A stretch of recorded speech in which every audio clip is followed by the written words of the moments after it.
Have you ever wondered if the words you use every day could quietly steal your happiness and health as you age? The truth is, many seniors fall into the habit of repeating phrases that do more harm than good. Words have power far more than we often realize. They can shape the way you feel about yourself, affect your relationships, and even influence your overall well-being. In this video, we're exposing 9 ugly words and phrases you must stop saying in old age. These are words everyone knows but no one talks about openly. And you might be surprised at just how often they sneak into your daily conversations. Sometimes they show up as self-deprecating jokes, little complaints, or casual remarks of resignation. But make no mistake, these negative habits can quietly drain your confidence, damage your connections, and dim your hope for the future. Stay with us until the end, because for each phrase, I'll share simple strategies to replace negativity with encouragement, confidence, and respect for yourself. Now, let's get started. Word 1. It doesn't matter. At first, it doesn't matter can sound harmless, even practical, a way to brush off small disappointments or to avoid conflict. But over time, this phrase can become a kind of armor, keeping you from expressing your needs, desires, or true feelings. For many older adults, it becomes easier to say it doesn't matter than to risk being a burden, voicing an opinion, or asking for something you want or need. The trouble with this habit is that it often leads to resentment, loneliness, or even a sense of invisibility. When you tell yourself and others that nothing matters, you begin to believe your preferences and happiness are not worth consideration. This can show up in little ways, like saying, "It doesn't matter" when someone asks what you'd like for dinner, which television show to watch, or if you want company for a walk. The more you use it, the more you fade into the background of your own life. Take the story of Evelyn, age 79, who always went along with whatever her family suggested, telling herself it was easier not to make a fuss. One day, her granddaughter asked what cake she wanted for her birthday, and without thinking, Evelyn replied, "It doesn't matter." But deep down, she wished for chocolate cake, just like she used to have as a child. It took courage, but the next year she spoke up, and it made her birthday feel special again.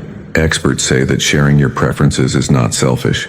It's a way to stay engaged with life and let others care for you in meaningful ways. Try swapping "it doesn't matter" for honest answers, even if they're small. Your voice and your choices truly do matter at any age. Word 2. I'm too old. Few phrases have the power to quietly sap your spirit like the words, "I'm too old." It can show up in countless ways when you think about starting a new hobby, making a friend, moving somewhere new, or learning something you've never done before. With just 3 little words, you set a limit on yourself and close the door on possibilities. Sometimes before you even give them a real chance. Age does bring changes, and some things are harder than they used to be. But the idea that being too old means you're finished growing, learning, or enjoying life is one of the most damaging myths out there. It's a story our society tells, but it's simply not true. There are 80-year-olds taking up painting for the first time, 75-year-olds starting their own businesses, and 90-year-olds who join book clubs or travel to places they've always dreamed of visiting. Let's remember Larry, age 80, who always wanted to play the piano. He finally bought a keyboard and started taking lessons. At first, the learning curve was steep, and some days his fingers just wouldn't cooperate. But Larry didn't let "I'm too old" stop him from trying. And now he plays simple songs for his grandchildren, who love to dance and sing along. Experts say that every time you say "I'm too old," you reinforce a negative self-image and rob yourself of the joy that comes from surprise and discovery. Swap that phrase for "why not me?" or "it's never too late." You'll be amazed at how your outlook and your energy change when you leave room for new adventures. If you're still watching this video and finding these insights valuable, please comment number 2 below to let me know you're here. And if you haven't subscribed yet, I recommend you subscribe and turn on the bell so you don't miss any videos. Your support helps us continue creating good content to inform and inspire you. Now let's move forward. Word 3. I can't. Few words are as limiting or as quietly destructive as "I can't." It's one of those phrases that slips out when something feels difficult, unfamiliar, or a little bit scary. Over the years, you may have noticed yourself saying it more often, whether you're asked to try a new technology, join a group, or even just get up and go for a walk on a chilly morning. It feels like a safe way to avoid embarrassment or failure, but it's really just building walls around your life. Every time you say "I can't," you reinforce the idea that there are doors forever closed to you, that you're not able or worthy of trying. But the truth is, most limitations start in the mind, not in the body. Even if you need help or need to do things differently, that doesn't mean you can't do them at all. Think about the story of Jean, who at 82 decided to learn how to use her new phone so she could video call her grandchildren. She struggled, got frustrated, but never let "I can't" have the last word. Instead, she found small ways to say, "I'll try," or "let's see what happens." Experts agree that swapping "I can't" for more open phrases like "I'll give it a shot" or "I'll need some help with that" can shift your mindset, boost your self-confidence, and keep you open to new experiences. The world is full of things worth trying, even if you have to do them in your own way and at your own pace. The next time "I can't" starts to form on your lips, take a breath and give yourself permission to try, even if it's just one small step forward. Word 4. I'm a burden. Among all the painful words you can say about yourself, "I'm a burden" is one of the heaviest. It's a phrase that quietly settles into your heart when you need help, rely on others for rides or errands, or ask your family to spend time with you. Even if your loved ones reassure you, the thought might linger, making it harder to reach out when you really need support. This belief can create distance between you and the people who care for you. It can lead to loneliness, guilt, or a reluctance to accept kindness, all of which only make life harder. What you might not see is that offering care brings loved ones a sense of purpose, connection, and even joy. People feel needed and valued when they get to help someone they love. Think of Helen, age 83, who hesitated to ask her son for help with grocery shopping after she stopped driving. She worried about interrupting his busy life, telling herself she was a burden. When she finally opened up, her son shared how much he cherished their weekly outings, saying those moments were highlights of his week. Experts agree that accepting help is not a sign of weakness, but of trust and love. Instead of saying "I'm a burden," try "Thank you for being there for me." Let yourself believe that giving and receiving help is a gift that goes both ways. If you're still watching this video and finding these insights valuable, please comment number 4 below to let me know you're here. And if you haven't subscribed yet, I recommend you subscribe and turn on the bell so you don't miss any videos. Your support helps us continue creating good content to inform and inspire you. Now let's move forward. Word 5. I used to be. This phrase may sound innocent, but it quietly anchors you in the past and can keep you from appreciating the present. So many older adults find themselves slipping into stories that begin with "I used to be" or "I used to do," recalling former jobs, athletic accomplishments, or social roles that once defined who they were. While reminiscing is natural and healthy, living in the shadow of your former self can leave you feeling disconnected from who you are now. Every time you measure today's abilities, joys, or relationships against what used to be, you risk missing out on the richness of the life you're living now. It's important to honor the past, but also to recognize that every stage of life brings new strengths and new reasons to be proud. Focusing only on what's lost or what has changed can rob you of gratitude and even lead to sadness or regret. Think about Carl, age 78, who often told friends, "I used to run marathons." But after a health scare, running was no longer possible. For a while, Carl stopped participating in group activities, believing the best part of his life was over. It wasn't until he discovered the pleasure of daily walks, taking photos of birds and wildflowers, that he realized joy could look different and just as meaningful as it did years ago. Experts encourage you to notice and celebrate what you can do today, rather than comparing yourself to your younger years.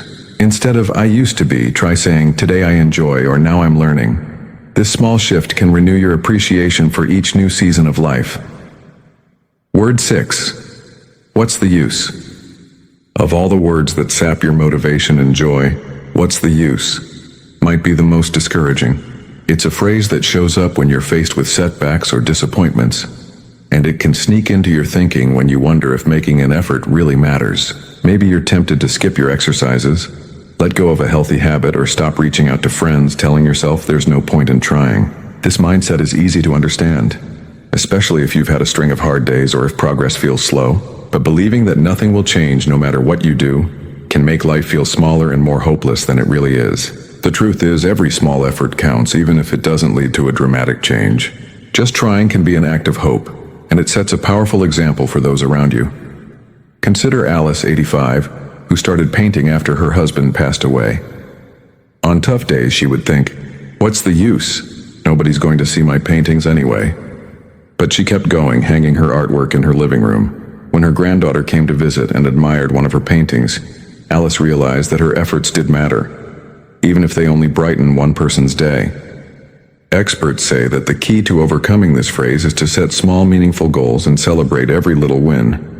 When you hear yourself thinking, "What's the use?"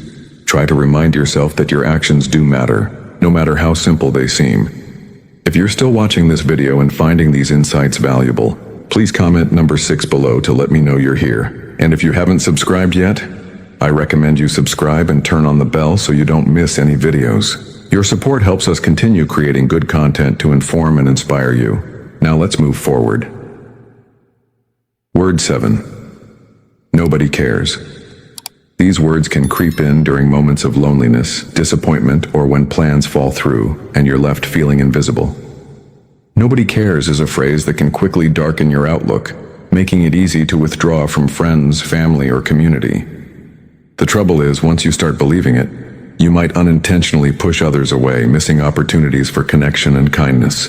The feeling that you don't matter is often rooted in temporary setbacks. A missed phone call, a canceled visit, or an offhand comment that stings. But letting this phrase take root can lead to real isolation. It's important to remember that people often do care, even if they sometimes fall short or get busy with their own lives. Relationships ebb and flow, but your presence is more valued than you might realize. Consider George, 80, who felt forgotten when his daughter skipped a Sunday visit. He spent the afternoon repeating, "Nobody cares." The following week, she showed up with a basket of groceries and a big hug, apologizing for being caught up at work. That moment reminded George that love is sometimes delayed, not absent. Experts suggest reaching out when you're feeling neglected. Call a friend, write a note, or volunteer in your community. The more you offer kindness, the more likely you are to receive it in return. Instead of saying "nobody cares," try "somebody will notice" or "I'll give someone a call today." This simple change can make you feel more connected and less alone. Word 8. I'm just lucky. On the surface, "I'm just lucky" might seem like a humble thing to say, especially when you're complimented for staying active, having good health, or enjoying close relationships. But this phrase can actually minimize your own efforts, wisdom, and resilience. It makes it sound as if everything good in your life happened by chance, rather than as a result of your choices, habits, and hard work. When you chalk up every positive thing to luck, you miss the opportunity to acknowledge and celebrate your strengths. You've made decisions, learned from setbacks, and cultivated relationships over a lifetime. There's value in giving yourself credit for perseverance, discipline, and kindness instead of sweeping it all under the rug of luck. Take the example of Nancy, age 76, who friends always admired for her positive outlook and active lifestyle. Whenever someone praised her for her energy, she'd laugh and say, "Oh, I'm just lucky." But her daughter reminded her how she made daily walks, healthy eating, and reaching out to friends a priority, none of which were accidental. Experts encourage you to accept compliments with gratitude and acknowledge the effort you put into your well-being. Instead of saying "I'm just lucky," try responding with "Thank you.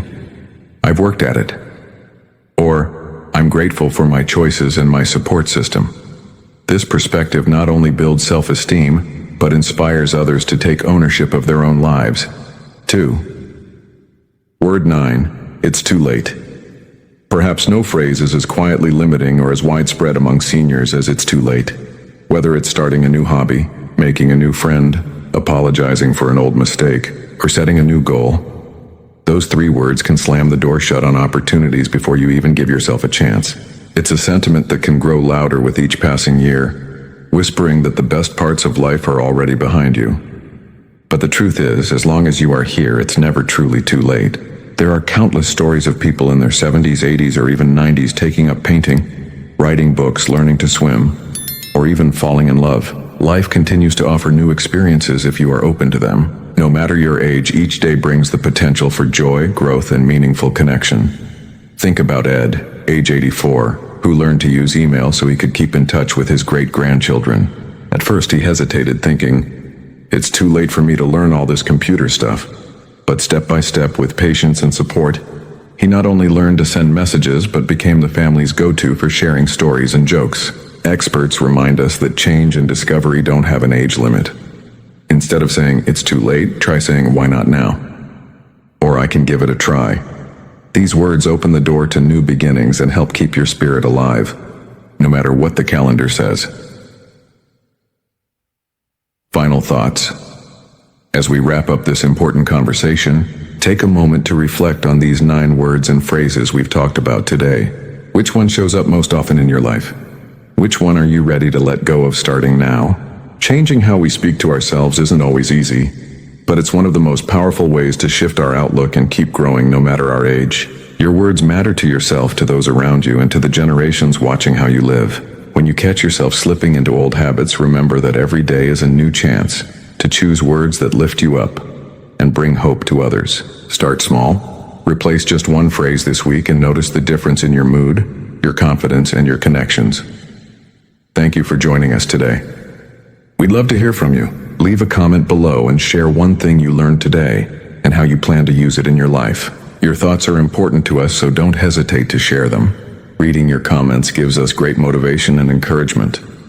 If you enjoyed this video and found it helpful, please like, subscribe, and share. Your support helps us continue creating good content to inform and inspire you. Thanks for watching, and we look forward to seeing you in the next video.